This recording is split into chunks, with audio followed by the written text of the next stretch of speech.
ভোলার তজুমুদ্দিনে 50 শয্যার উপজেলা স্বাস্থ্য কমপ্লেক্স চিকিৎসা দিচ্ছেন মাত্র কয়েকজন চিকিৎসক। 15টি পদ শূন্য থাকায় 1.5 লাখ মানুষের স্বাস্থ্যসেবা পড়েছে মারাত্মক সংকটে। জনবল সংকটে প্রতিদিন হিমশিম খেতে হচ্ছে রোগীদের।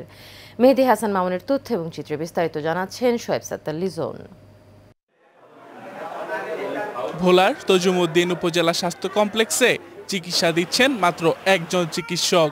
15 জন চিকিৎসকের পদ থাকলেও কর্মরত রয়েছেন কেবল 2 জন, তার মধ্যে একজন আবার বদলিতে। ফলে প্রতিদিন চিকিৎসা নিতে হিমশিম খাচ্ছেন প্রায় 2 শতাধিক রোগী। চিকিৎসক সংকটে অনেক সময় নার্সদের দিয়েই চলছে চিকিৎসা সেবা। পরিচালনার লোকবল না থাকায় অচল অবস্থায় পড়ে আছে হাসপাতালের এক্স-রে, ইসিজি ও আল্ট্রাসোনোগ্রাম মেশিন। ফলে রোগীদের বিভিন্ন পরীক্ষা নিরীক্ষা করাতে হচ্ছে বেসরকারি ডায়াগনস্টিক সেন্টার থেকে।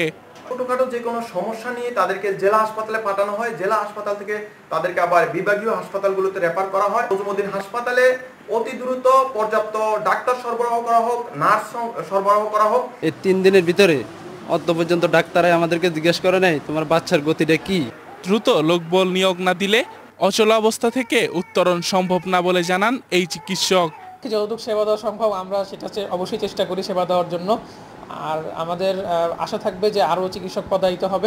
এদিকে দ্রুতই সেবার মান উন্নয়নে কার্যকর পদক্ষেপ নেওয়া হবে বলে আশাবাদ এই কর্মকর্তার।